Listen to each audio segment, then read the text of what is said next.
ചെറുപ്പം മുതൽ അമ്മ ഞങ്ങളെ ദാനധർമ്മം പഠിപ്പിച്ച ഒരു അമ്മയായിരുന്നു. ആര് ധർമ്മത്തിന് വീട്ടിൽ വന്നാലും അവർക്ക് എന്തെങ്കിലും കൊടുക്കുന്നത് ഞങ്ങളെ കൊണ്ടാണ് കൊടുപ്പിച്ചിട്ടുള്ളതെല്ലാം. കൂടുതലും ഞാനാണ് കൊടുത്തിട്ടുള്ളത്.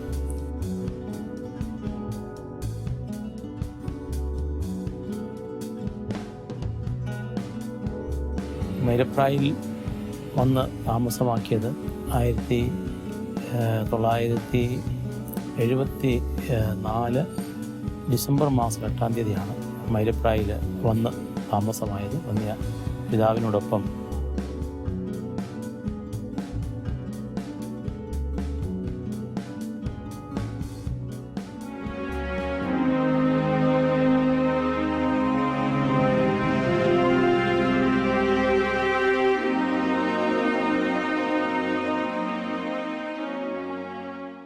മലങ്കര ഓർത്തഡോക്സ് സഭയിലെ ആത്മീയ ശ്രേഷ്ഠാചാര്യനായിരുന്ന വന്യ മൈലപ്ര മാത്യൂസ് റമ്പാച്ചനാൽ സ്ഥാപിതമായ പത്തനംതിട്ട മാർ കുര്യാക്കോസ് ആശ്രമത്തിന്റെ സുപ്പീരിയറും ആത്മീയ ശുശ്രൂഷ വഴികളിലും സാമൂഹിക വിദ്യാഭ്യാസ മേഖലകളിലും സജീവമായ നിരവധിയായ പ്രവർത്തനങ്ങൾക്ക് നേതൃത്വം നൽകി ജാതിമത വർഗവർണ്ണ വ്യത്യാസമില്ലാതെ എല്ലാവരെയും കരുതിയും സ്നേഹിച്ചും സന്യസ്ത ജീവിതത്തിന്റെ വിശുദ്ധിയിൽ ജീവിതം തുടരുന്ന വന്യനായ നഥാനിയൽ റമ്പാച്ചന്റെ ജീവിതാനുഭവങ്ങളാണ് എൻ്റെ ദൈവവിളി പ്രോഗ്രാമിൽ ഇന്ന് പ്രിയ പ്രേക്ഷകരുമായി പങ്കുവയ്ക്കുന്നത്.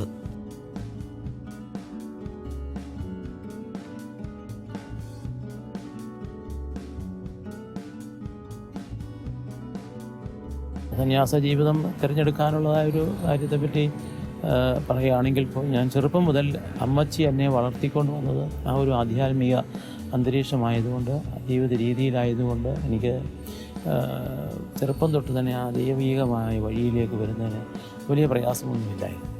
പിന്നെ എൻ്റെ 5-ാം ക്ലാസ് മുതൽ എൻ്റെ ഒരു മാവിയുടെ മകൻ സീഹോറ ആശ്രമത്തിൽ, മധ്യപ്രദേശിലുള്ള സീഹോറ ആശ്രമത്തിലെ ഒരു അച്ചാച്ചനുണ്ട്. അദ്ദേഹം എല്ലാ വർഷവും മാരാമണ്ണ് കൺവെൻഷന് വരുമ്പോൾ, മർത്തോമ സഭയുടെ ആണല്ലോ സീഹോറ ആശ്രമം, അവിടെ മാരാമണ്ണ് കൺവെൻഷൻ വരുമ്പോൾ ആ വീട്ടിൽ വരികയും അവിടെ താമസിക്കുകയും പാട്ടുകൾ പാടുകയും പ്രാർത്ഥിക്കുകയും അദ്ദേഹത്തിൻ്റെ ആ വേഷവും ഇതെല്ലാം എന്നെ ഒത്തിരി സ്വാധീനം ചെലുത്തിയിട്ടുണ്ട്. അങ്ങനെ അതും ഒരു പ്രധാന ഘടകമാണ്. അതുപോലെ തന്നെ മാരാമണ്ണ് കൺവെൻഷന് അമ്മച്ചിയുടെ കൂടെ ചെറുപ്പം മുതൽ അമ്മ മർത്തോമ സഭയിൽ നിന്നാണ് ഇങ്ങോട്ട് വിവാഹം കഴിച്ച് ഓർത്തഡോക്സ് സഭയിലേക്ക് വന്നത്. അമ്മച്ചിയും മർത്തോമയിലെ കൺവെൻഷന്, മാരാമണ്ണ് കൺവെൻഷന് ചെറുപ്പം മുതൽ തന്നെ എന്നെയും കൂട്ടിക്കൊണ്ട് പോകുമായിരുന്നു. പോകുമ്പോഴെല്ലാം കൺവെൻഷൻ്റെ വെള്ളി ശനി ഞായർ ദിവസങ്ങളിൽ സുവിശേഷയ്ക്ക് വേണ്ടി വേലയ്ക്ക് വേണ്ടി സമർപ്പിച്ചവർക്ക് പ്രാർത്ഥനയൊക്കെ ഉണ്ട്. അപ്പം പീഠത്തോട് ചേർന്ന്, സ്റ്റേജിനോട് ചേർന്ന് ഉച്ചയ്ക്ക് മുമ്പുള്ള ഇടയ്ക്കത്തെ ഇൻ്റർവെൽ സമയത്ത് അങ്ങനെ കുഞ്ഞുങ്ങൾ ധാരാളം അവിടെ വന്ന് പ്രാർത്ഥിക്കുന്നൊരു പതിവുണ്ട്. ഞാനും ആ കൂട്ടത്തിൽ പോവുകയും പ്രാർത്ഥിക്കുകയും തിരുമേനിമാരാരെങ്കിലും തലയിൽ കൈവച്ച് 5-ാം ക്ലാസ് മുതൽ തന്നെ ഒരു പഠിച്ച് ഈ ഒരു 17 വയസ്സ് 18 വയസ്സ് വരെ ഞാൻ അവിടെ പോവുകയും പ്രാർത്ഥനയിൽ സംബന്ധിപ്പിക്കുകയും പ്രാർത്ഥിക്കുകയും ഒക്കെ ചെയ്ത അതൊരു വലിയൊരു എൻ്റെ ജീവിതത്തിലെ ഒരു വഴിത്തിരിവായി. അതിനുശേഷമാണ് 74 ആയപ്പോഴേക്കും മൈലപ്രായിലെ പിതാവുമായിട്ട് എനിക്ക് ബന്ധപ്പെടാൻ സാധിച്ചത്. പിതാവുമായിട്ടുള്ള ആ ഒരു ബന്ധം അത് വലിയ ബന്ധമായി. ആ ഒരു ബന്ധത്തിൽ എനിക്ക് ആശ്രമത്തോട് കൂടുതൽ അടുക്കുവാനും അദ്ദേഹത്തിൻ്റെ ജീവിതചര്യ മനസ്സിലാക്കുവാനും അദ്ദേഹത്തിൻ്റെ വാസവും പ്രാർത്ഥനയും ഒക്കെ കാണുവാനും അനുഭവിക്കുവാനും ഒക്കെ സാധിച്ചത് എൻ്റെ സന്യാസ ജീവിതത്തിന് കുറച്ചുകൂടെ ബലമായി.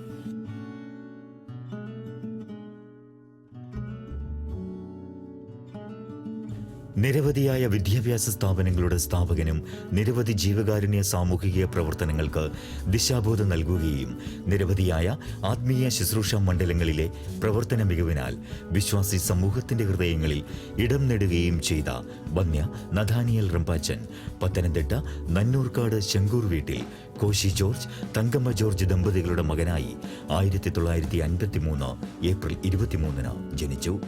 Pathanamthitta MSc LP school, Marthoma high school, Pathanamthitta Catholicate college എന്നിവിടങ്ങളിലെ വിദ്യാഭ്യാസത്തിന് ശേഷം കോട്ടയം പഴയ സെമിനാരിയിൽ വൈദിക പഠനം പൂർത്തീകരിച്ചു. എൻ്റെ വിദ്യാഭ്യാസ സന്ദർഭത്തെപ്പറ്റി പറയുകയാണെങ്കിൽ ഞാൻ എൻ്റെ ബാല്യകാലത്തിൽ കുടുപ്പള്ളിക്കുടത്തിൽ ഞാൻ പഠിച്ചതാണെങ്കിൽ പത്തനംതിട്ട നന്നൂക്കാട് സെൻറ്റ് സ്റ്റീഫൻസ് ഓർത്തഡോക്സ് ചർച്ചിൻ്റെ ഒരു സൺഡേ സ്കൂൾ കെട്ടിടത്തിൽ കോന്നിക്കാരൻ പാപ്പി സാറെന്ന് പറഞ്ഞ ഒരു പഴയ കാലത്തെ കുടുംബത്തിൽ പഠിപ്പിക്കുന്ന അധ്യാപകൻ. അദ്ദേഹം ഞങ്ങളെ ചെറുപ്പത്തിൽ അക്ഷരങ്ങളെല്ലാം പഠിപ്പിച്ചത് കോന്നിക്കാരൻ പാപ്പി സാറാണ്. അതിനുശേഷം 1-ാം ക്ലാസ് മുതൽ 5-ാം ക്ലാസ് വരെ പത്തനംതിട്ടയുള്ള MSc LP സ്കൂളിലാണ് 5-ാം ക്ലാസ് വരെ പഠിച്ചത്. അതിനുശേഷം 6-ാം ക്ലാസ് മുതൽ 10-ാം ക്ലാസ് വരെയും പഠിച്ചത് Mar Thoma high school, Pathanamthitta higher secondary സ്കൂളാണ് ഇപ്പോൾ. ആ മർത്തോമ സ്കൂളിലാണ് ഞാൻ ഹൈസ്കൂൾ വിദ്യാഭ്യാസം പൂർത്തിയാക്കിയത്. കോളേജിലാണെങ്കിലും പ്രീ ഡിഗ്രി പഠിച്ചത് പത്തനംതിട്ട കാതോലിക്കറ്റ് കോളേജിലാണ് പ്രീ ഡിഗ്രി പഠനം നടത്തിയത്. സെമിനാരിയിലാണെങ്കിലും 1987 മുതൽ 91 വരെയുള്ളതായ ബാച്ചിൽ 4 വർഷത്തെ എൻ്റെ വിദ്യാഭ്യാസം കോട്ടയത്ത് പഴയ സെമിനാരിയിലായിരുന്നു എൻ്റെ സെമിനാരി പഠനം. അതെല്ലാം ദൈവകൃപയാൽ എല്ലാം പൂർത്തീകരിക്കാൻ തക്കവണ്ണം അവിടുന്ന് തക്ക സമയങ്ങളിൽ വേണ്ട എല്ലാ സൗകര്യങ്ങളൊക്കെയും ദൈവം നൽകി തന്നു. എന്നയോളം വഴി നടത്തി. അതെല്ലാം ദൈവത്തിൻ്റെ കൃപയും കരുണയുമാണെന്ന് ഞാനെല്ലാം ഈ അവസരത്തിൽ വിശ്വസിക്കുകയാണ്. 1990 മെയ് മാസം 30-ന് ഷമ്മാശനായി വൈദിക ശുശ്രൂഷകൾക്ക് ആരംഭം കുറിച്ചു. 1991 ഏപ്രിൽ 23-ന് വൈദികനായി പട്ടമേറ്റു. 2015 ഓഗസ്റ്റ് 10-ന് റമ്പാൻ സ്ഥാനത്തേക്ക് ഉയർത്തപ്പെട്ടു.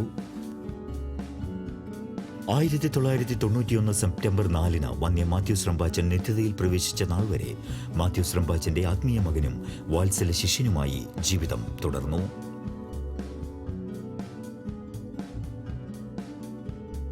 പത്തനംതിട്ട വെട്ടിപ്പുറം സെന്റ് ഗ്രിഗോറിയോസ് ഓർത്തഡോക്സ് ദേവാലയത്തിന്റെ വികാരി, മൈലപ്ര സെന്റ് കുര്യാക്കോസ് ആശ്രമ സുപ്പീരിയർ, തുമ്പമൺ ഭദ്രാസന ബാലസമാജം വൈസ് പ്രസിഡന്റ്, മലങ്കര ഓർത്തഡോക്സ് സഭയ്ക്ക് കീഴിലുള്ള CBSE സ്കൂളുകളുടെ സെക്രട്ടറി എന്നീ നിലകളിൽ കർമ്മമണ്ഡലങ്ങളിൽ ഇന്നും സജീവമാണ് വന്യ നഥാനിയേൽ റമ്പാച്ചൻ. ആത്മീയ ശുശ്രൂഷകളിലേക്ക് കടന്നുവരുന്നവർക്ക് വന്ധ്യനായ നഥാനിയേൽ റമ്പാച്ചന്റെ ജീവിതം ഒരു മാതൃകയാണ്.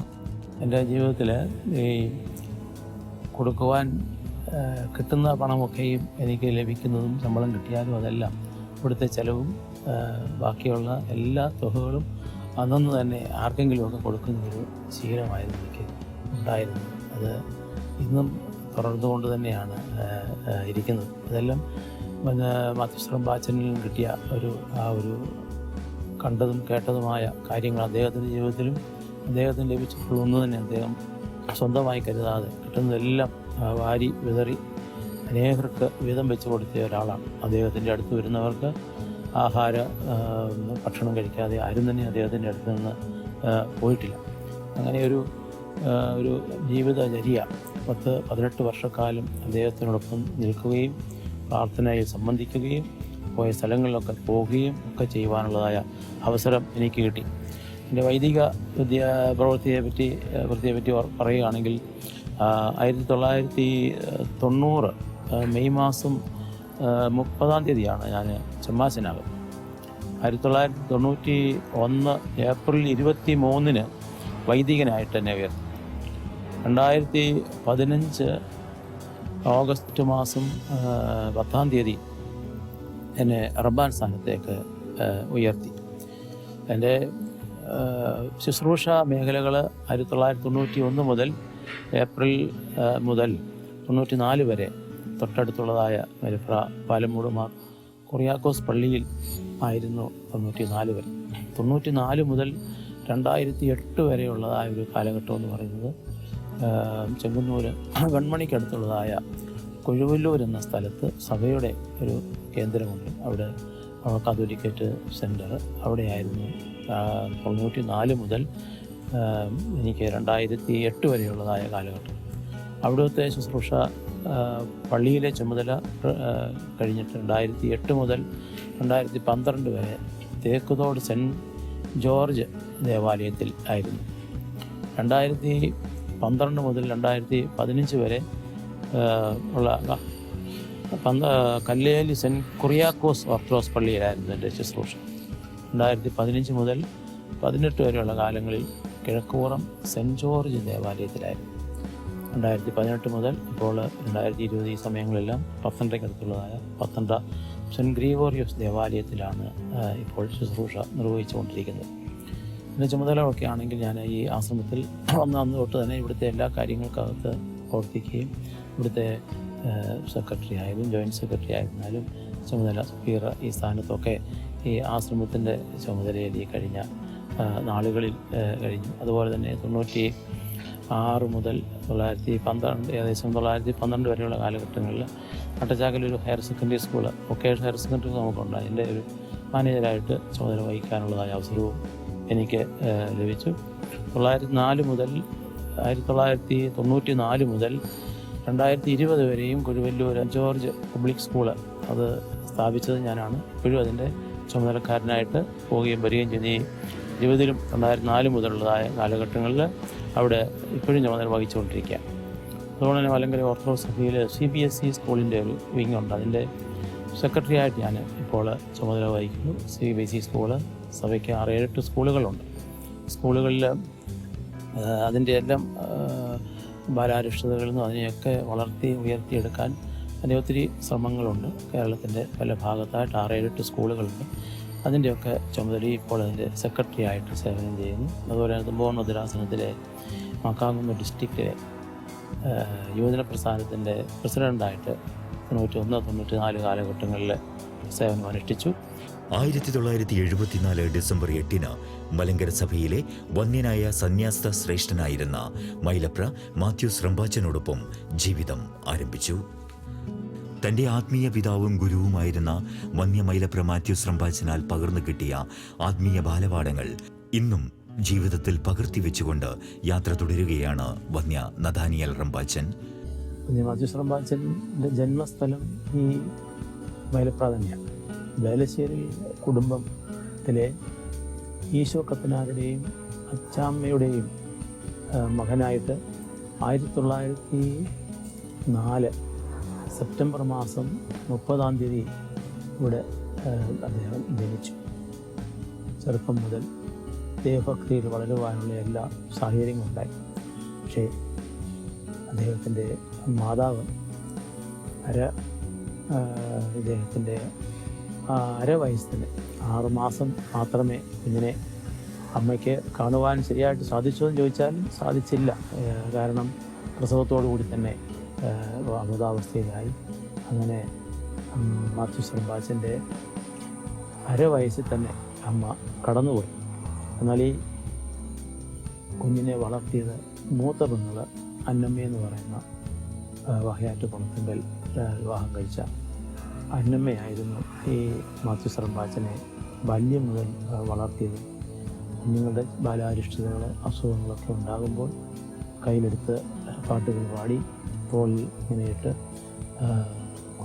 കുഞ്ഞുമത്തായി എന്നായിരുന്നു ചെറുപ്പത്തിലെ പേര്. കുഞ്ഞുമത്തായി നമുക്ക് പ്രാർത്ഥിക്കാം, ദൈവം എല്ലാ അസുഖവും മാറ്റിത്തരും ഇങ്ങനെ ആ ഒരു ശബ്ദം മാത്യൂസ് റമ്പാച്ചൻ്റെ ഹൃദയത്തിൽ ആഴമായിട്ട് വേരൂന്നി അത് ഏത് പ്രശ്നങ്ങളും പ്രതിസന്ധി ഘട്ടങ്ങളും ഉണ്ടായാലും അദ്ദേഹം പ്രാർത്ഥന കൊണ്ട് തന്നെ അതിനെ നേരിടുന്ന ഒരു അനുഭവത്തിലേക്ക് അദ്ദേഹം ചെറുപ്പം മുതൽ തന്നെ വളർന്നു. ഒരു ബോൺ ടാലൻ്റ് എന്ന് വേണമെങ്കിൽ പറയാം. ചെറുപ്പം മുതൽ തന്നെ അദ്ദേഹം ഒരു ഭക്തനായിരുന്നു, പരിശുദ്ധനായിരുന്നു. അത് അദ്ദേഹത്തിൻ്റെ ആ ജീവിത ചരിത്രങ്ങളിൽ പലത് പറയുമ്പോൾ ഒക്കെ അത് മനസ്സിലാക്കാൻ സാധിക്കും. ചെറുപ്പം മുതൽ തന്നെ ദൈവഭക്തിയിൽ ഇങ്ങനെ വളർന്നു വന്നു. അസുഖങ്ങളും പ്രയാസങ്ങളും രോഗങ്ങളൊക്കെ ഉണ്ട്. അതെല്ലാം അത് സഹിച്ച് വഹിച്ച് അദ്ദേഹത്തിൻ്റെ ബാല്യം മുതൽ തന്നെ പ്രാർത്ഥനാ ജീവിതത്തിൽ അങ്ങ് ആഴമായിട്ട് ജീവിച്ചതുകൊണ്ട് അദ്ദേഹം കുറ്റിക്കാടുകൾ, വീടിൻ്റെ തട്ടുംപുറം, അതുപോലെ തന്നെ പഴയ കാലങ്ങളിൽ കച്ചിയൊക്കെ വെക്കുമ്പോൾ തുറു എന്ന് പറയുന്ന അതിൻ്റെ വീടിലുള്ളതായ കുറേ വിടവുകൾ, അവിടെയൊക്കെ ഒറ്റയ്ക്ക് പോയിരുന്ന് പ്രാർത്ഥിക്കുന്ന ഒരു ജീവിതശൈലി ചെറുപ്പം മുതൽ തന്നെ അദ്ദേഹം വളർത്തിയടിച്ചു. അങ്ങനെ വീട്ടിലെ തട്ടുംപുറത്തൊക്കെ കയറി പ്രാർത്ഥിക്കുമ്പോൾ ഒത്തിരി സംഭവങ്ങളുമുണ്ട്. വീട്ടിൽ വിരുന്നുകാരൊക്കെ വന്നപ്പോൾ കുഞ്ഞുമത്തായിയെ തിരക്കിയപ്പോൾ എവിടെയൊന്നും കണ്ടില്ല. അപ്പോൾ എല്ലാവരും കൂടി തപ്പി നോക്കിയപ്പോൾ മൂത്ത ഒരു പെങ്ങൾ പോയപ്പം തട്ടുംപുറത്തൊരു പഴയ കാലത്തെ ഈ ചൂടുവാള ഇങ്ങനെ നോക്കി വെച്ചിരിക്കുക, അതിൻ്റെ കീഴിലിരുന്ന് പ്രാർത്ഥിക്കുന്നതാണ്. അപ്പോൾ അതിങ്ങനെ പൊക്കി കൈകൊട്ടി പിള്ളേരെല്ലാം തട്ടുംപുറത്ത് കയറി അദ്ദേഹത്തെ ഒരു നാണം പോലെയൊക്കെ തോന്നിയതായിട്ടൊക്കെ കേൾക്കുവാനിടയായി. അദ്ദേഹം ചെറുപ്പം മുതൽ തന്നെ ആ ദൈവഭക്തി പഠിക്കുന്ന പഠനകാലത്തൊക്കെ ആണെങ്കിലും ഒറ്റയ്ക്കൊക്കെ സ്കൂളിലേക്കൊക്കെ പോകും. സ്കൂളിൽ പോകുമ്പോഴും പ്രാർത്ഥിച്ചുകൊണ്ട് തന്നെ പോകും. സ്കൂളിലിടയ്ക്ക് വിശ്രമ സമയം കിട്ടുമ്പോൾ അദ്ദേഹം മേശയിലോട്ട് ഇങ്ങനെ തല ചായച്ച് വെച്ച് പ്രാർത്ഥിച്ചുകൊണ്ടിരിക്കും. ഇനി അദ്ദേഹം ഈ കൂട്ടുകാരെയൊക്കെ കൂട്ടി പ്രെയർ ഗ്രൂപ്പുകളൊക്കെ സംഘടിപ്പിക്കുകയാണ്. അതുപോലെ തന്നെ അദ്ദേഹം അവധിക്കാലങ്ങളിലൊക്കെ സുവിശേഷ വേലയ്ക്ക് ഈ ആളുകളെ കൂട്ടി അടുത്തുള്ള അദ്ദേഹത്തിൻ്റെ സുഹൃത്തുക്കളായിട്ടുള്ള കള്ളുവേലി മത്തായിച്ചൻ, എന്നിട്ടേത് പാപ്പി സാർ എന്നൊക്കെ പറഞ്ഞ ആ കാലത്ത് സമകാലികന്മാർ അവരെല്ലാവരും ചെറിയ സുവിശേഷ വേലയ്ക്ക് പോകുന്ന ഒരു രീതിയുണ്ട്. അദ്ദേഹം പത്തനംതിട്ട ടൗൺ സ്കൂളിലാണ് പഠിച്ചത്. അന്നത്തെ ചെറിയ പ്രായത്തിൽ ഹൈസ്കൂളായപ്പോഴും കോഴഞ്ചേരി സെൻറ് തോമസ് സ്കൂളിലാണ് പോയി പഠിച്ചത്. അങ്ങനെ പഠനമൊക്കെ കഴിഞ്ഞ് വന്നിട്ട് അദ്ദേഹം സെമിനാരിയിലെ വിദ്യാഭ്യാസത്തിന് പോകുന്നുണ്ട്. കല്ലാശ്ശേരിയിലെ ബാബായുടെ വാത്സല്യ ശിഷ്യനായിട്ട് സെമിനാരിയിൽ പഠിക്കുവാൻ ഇടയായിട്ടുണ്ട്. അദ്ദേഹത്തോടൊപ്പം ഉള്ളതായ സഹവാസം അദ്ദേഹത്തെ പ്രാർത്ഥനയിൽ കുറേ കൂടി ഉയർത്തി എന്നുള്ളതിന് യാതൊരു സംശയവും. കല്ലാശ്ശേരിയിലെ ബാബ എന്ന് പറയുന്നത് മലങ്കര സഭയിലെ മഹാപരിശുദ്ധനാണ്. അദ്ദേഹത്തിൻ്റെ ശിഷ്യത്വത്തിലും അദ്ദേഹത്തോടൊപ്പം സെമിനാരിയിൽ താമസിക്കുമ്പോൾ കൂടെ താമസിക്കുവാൻ മുറിയിൽ കിടക്കുന്നു. അദ്ദേഹം രാത്രിയിലൊക്കെ എഴുന്നേറ്റ് പ്രാർത്ഥിക്കുമ്പോഴും ഇദ്ദേഹവും എഴുന്നേറ്റ് താഴെ പായിൽ എഴുന്നേറ്റിരുന്ന് പ്രാർത്ഥിക്കുന്ന ഒരു അനുഭവങ്ങളായിട്ട് പലപ്പോഴും അദ്ദേഹത്തിൻ്റെ വായിൽ നിന്നെ കേൾക്കാൻ സാധിച്ചിട്ടുണ്ട്. അങ്ങനെ സ്കൂൾ വിദ്യാഭ്യാസവും എല്ലാ സന്ദർഭങ്ങളിലും അദ്ദേഹം പ്രാർത്ഥന കൊണ്ട് തന്നെ ജീവിതം കഴിച്ചു.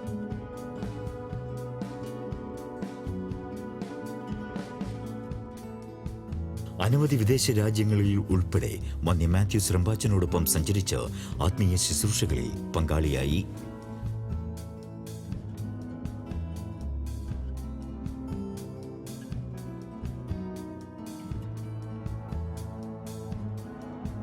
പണമോ പ്രശസ്തിയോ അധികാര സ്ഥാനങ്ങളോ മോഹിക്കാതെ തികഞ്ഞ സന്യസ്ത ജീവിതത്തിന്റെ മുഖമുദ്രയായ ലളിത ജീവിതം തുടരുന്ന വന്യ നഥാനിയൽ റമ്പാച്ചൻ ഇപ്പോൾ തന്റെ ആത്മീയ പിതാവും വഴികാട്ടിയും ഗുരുനാഥനുമായിരുന്ന വന്യ മൈലപ്ര മാത്യൂസ് റമ്പാച്ചനാൽ സ്ഥാപിതമായ മൈലപ്ര മാർ കുറിയാക്കോസ് ആശ്രമത്തിന്റെ സുപ്പീരിയറായി തന്റെ ജീവിതം തുടരുന്നു.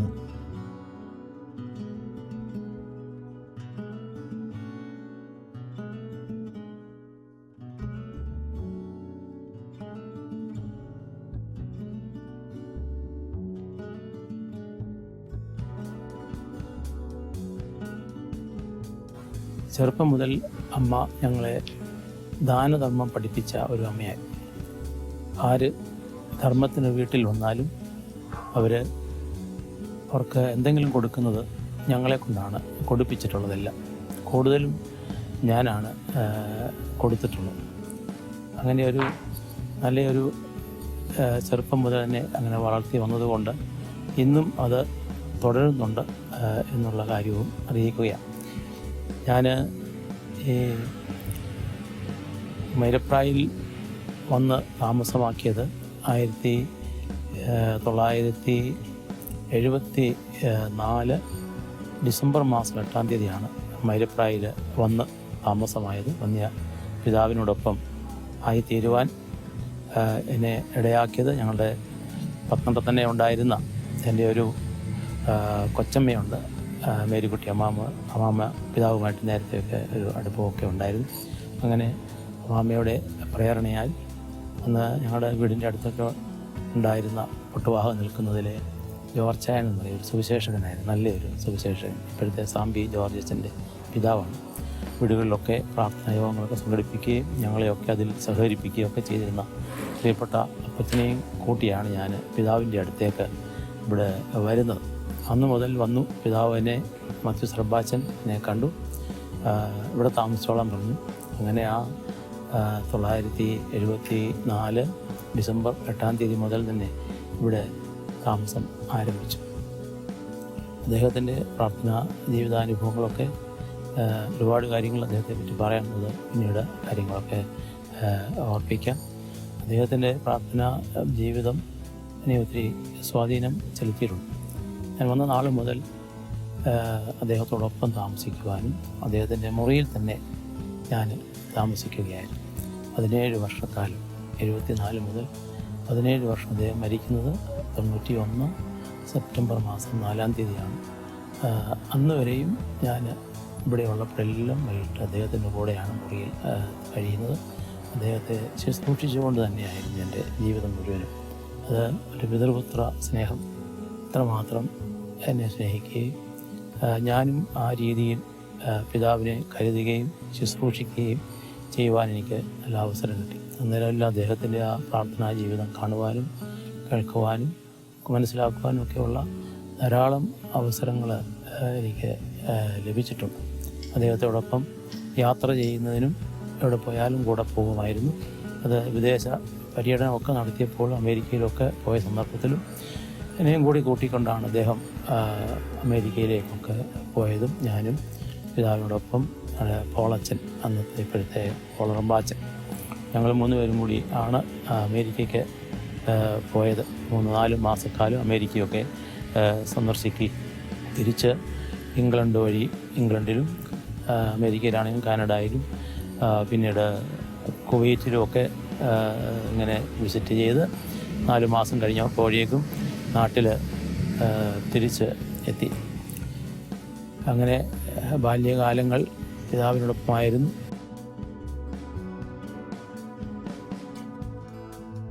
വൈദിക ശുശ്രൂഷയിൽ വികാരിയായി സേവനം ചെയ്ത ദേശങ്ങളിലൊക്കെയും നിരാലംബരും ആശ്രയമില്ലാതെ കഷ്ടതയനുഭവിച്ചിരുന്ന അനേക ജനവിഭാഗങ്ങൾക്ക് ആശ്വാസത്തിന്റെ സ്നേഹസാമീപ്യമായി മാറി വന്യ നഥാനിയൽ റമ്പാച്ചൻ.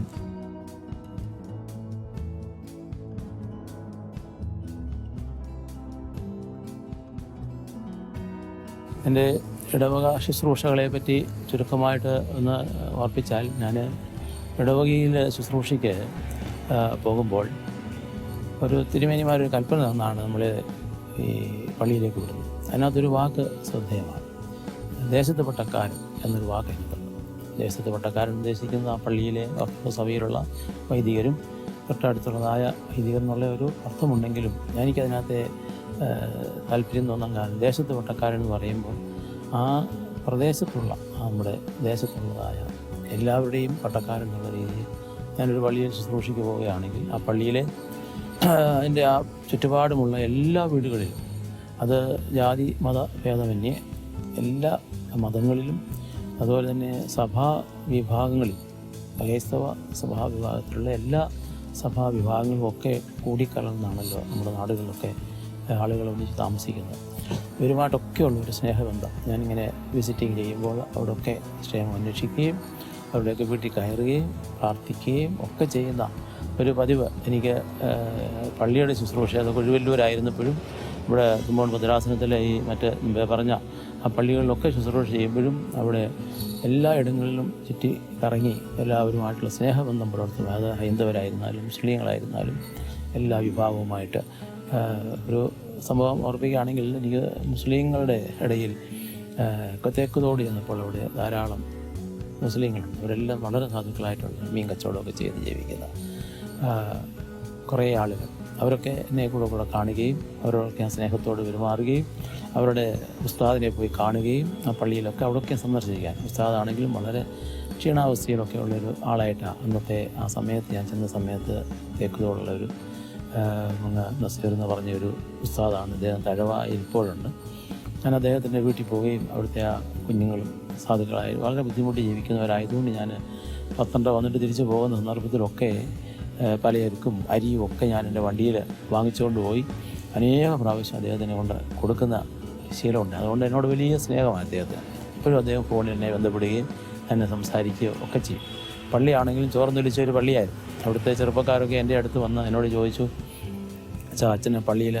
അച്ഛൻ്റെ പള്ളിയിൽ ഒത്തിരിയും കുറേ ജോലിയൊക്കെ ചെയ്തല്ലോ, എനിക്ക് ഞങ്ങളുടെ പള്ളിയാണെങ്കിൽ ആകെ ചോർന്നൊലിച്ച് ആണ് കിടക്കുന്നതുകൊണ്ട് ഞാൻ പറഞ്ഞു നമുക്ക് ഇന്ന് തന്നെ തുടങ്ങാമെന്ന് പറഞ്ഞു. ഞാൻ അവരെ എല്ലാം വിളിച്ചുകൊണ്ട് ഒരു 4-5-6 പേരെ കൂട്ടിക്കൊണ്ട് പത്തനംതിട്ട വന്ന് എൻ്റെ സുഹൃത്തുക്കളായിട്ടുള്ള പല സാമ്പത്തികമായിട്ട് നല്ല ഭദ്രതയുള്ള ധാരാളമാണ് അവരുടെയൊക്കെ വീടുകളിൽ ഞാൻ വന്ന് പിരിവ് നടത്തും. ഒരു വീടുകളിൽ അവരുടെ കടകളിലുമൊക്കെ പോയി അവസാനം അലങ്കാർ എന്ന് പറയുന്ന ഒരു വലിയൊരു പ്രസ്ഥാനം നടത്തുന്ന അഷറഫ് എന്ന് പറയുന്ന ഒരു മുതലാളിയാണ്. അദ്ദേഹം എൻ്റെ വലിയ സ്നേഹിതനാണ്. അദ്ദേഹത്തിനടുത്ത് ഞാൻ ഈ കാര്യം എന്ന് പറഞ്ഞപ്പോൾ അദ്ദേഹം പറഞ്ഞു, ഇനി എങ്ങും പിരിവിന് പോകണ്ട, ഞാൻ മുഴുവൻ പൈസയും തരാം. അപ്പോൾ ഉടൻ തന്നെ ഞാൻ ഈ ഉസ്താദിനെയും കമ്മിറ്റിക്കാരെയും ഒക്കെ ഫോണിൽ വിളിച്ചു.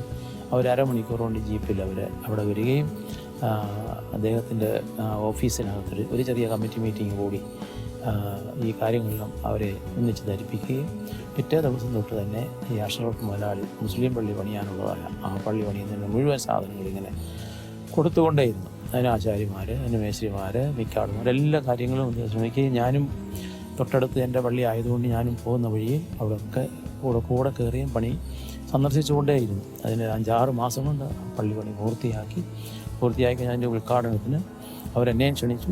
ഞാനും അവിടെ ആ ഉദ്ഘാടനത്തിന് സംബന്ധിക്കുകയും അടൂർ പ്രകാശ് അന്നത്തെ മന്ത്രിയായിരുന്നു, അദ്ദേഹവും കൂടെ ഉണ്ടായി. ഞങ്ങൾ ഒന്നിച്ച് ആ ഉദ്ഘാടന കർമ്മങ്ങളൊക്കെ അവിടെ നിർവഹിക്കുകയും അവരുടെ പ്രാർത്ഥനയിലൊക്കെ ഞങ്ങൾ സംബന്ധിക്കുകയും ചെയ്തത് ഓർക്കുന്നുണ്ട്. ആ ദേശത്തു നിന്ന് ഞാൻ തിരിച്ച് യാത്ര അയപ്പിൻ്റെ സന്ദർഭത്തിൽ ഇവരെല്ലാവരും കൂടി നാട്ടുകാരെല്ലാവരും കൂടി ചേർന്ന് വലിയ മീറ്റിംഗ് നടത്തി എന്നെ യാത്ര അയച്ചു. ഈ മുസ്ലിങ്ങൾ സഹോദരങ്ങളൊക്കെ ആണെങ്കിൽ പോലും എനിക്ക് പള്ളിയിൽ ഉപയോഗിക്കുന്ന, ഞങ്ങളൊക്കെ ഈ കുർബാനയ്ക്ക് ഉപയോഗിക്കുന്ന ഈ കാപ്പ എന്നൊക്കെ പറയും, കാപ്പ ഉടുപ്പ്, അത് അവർ പറഞ്ഞു അച്ഛൻ പള്ളിയിൽ ഉപയോഗിക്കുന്ന ഒരു ഉടുപ്പ് അച്ഛന് സമ്മാനമായിട്ട് കൊടുക്കണമെന്ന്. അവർ പത്തനംതിട്ട സെൻറ്റ് തോമസ് ബുക്ക് സ്റ്റോപ്പിലൊക്കെ വന്ന് അവിടുന്ന് എൻ്റെ ഒരു നല്ല കാപ്പ 5000 രൂപയോളം വിലയുള്ളൊരു കാപ്പയൊക്കെ വാങ്ങിച്ചു കൊണ്ടുവന്ന് എന്നെ തന്ന് പിന്നെ വളരെ സന്തോഷത്തോടെ ആ നാട്ടിൽ നിന്ന് ഇങ്ങനെ യാത്ര അയച്ചതൊക്കെ ഞാൻ ഈ സമയത്ത് ഓർക്കുകയാണ്. എന്നാലും എല്ലാം ദൈവത്തിൻ്റെ കൃപയാലും വന്യ മാത്യൂസ് റമ്പാച്ചൻ്റെ പ്രാർത്ഥനയും അദ്ദേഹത്തോടൊപ്പമുള്ള സഹകരണം കൊണ്ടും എൻ്റെ ജീവിതത്തെ മുഴുവൻ മാറ്റിമറിച്ച പോലെ തന്നെയായിരുന്നു. അത് അന്ന് മുതൽ ഇന്ന് വരെയും ആ കാര്യങ്ങളൊക്കെ തുടരുന്ന ഉണ്ട് എന്നുള്ള കാര്യവും ഈ സമയത്ത് അറിയിക്കുന്ന സന്തോഷമേ ഉള്ളൂ. ലളിതവും ശാന്തവും സൗമ്യവുമായ ഭാഷണങ്ങളിലൂടെയും ജീവിതശൈലി കൊണ്ടും വിശ്വാസി സമൂഹങ്ങളുടെ ഹൃദയങ്ങളിൽ വന്യ നഥാനിയേൽ റമ്പാച്ചൻ ഒരു ദീപമായി പ്രശോഭിക്കുന്നു. വന്യ മൈലപ്ര മാത്യൂസ് റമ്പാച്ചൻ്റെ കബറിടത്തിലും ആശ്രമത്തിലും പ്രാർത്ഥനാ ജീവിതം തുടരുകയാണ് വന്യ നഥാനിയേൽ റമ്പാച്ചൻ. തൻ്റെ ജീവിതം തന്നെ ഒരു സന്ദേശമാക്കി ജീവിതം തുടരുന്ന നഥാനിയേൽ റമ്പാച്ചൻ ഇന്ന് സഭയ്ക്കും സമൂഹത്തിനും മാതൃകയായ പ്രവർത്തനങ്ങൾക്ക് നേതൃത്വം നൽകുന്നു. തൻ്റെ ജീവിതം തന്നെ ഒരു സന്ദേശമാക്കി ജീവിതം തുടരുകയാണ് വന്യനായ നഥാനിയേൽ റമ്പാച്ചൻ. മൈലപ്രമാർ കുര്യാക്കോസ് ആശ്രമ സുപ്പീരിയർ വന്യ നഥാനിയേൽ റമ്പാച്ചൻ്റെ ജീവിതവും അനുഭവങ്ങളും പങ്കുവച്ചുകൊണ്ടുള്ള എൻ്റെ ദൈവവിളി പ്രോഗ്രാമിൻ്റെ ഇന്നത്തെ അധ്യായം ഇവിടെ പൂർണ്ണമാകുന്നു.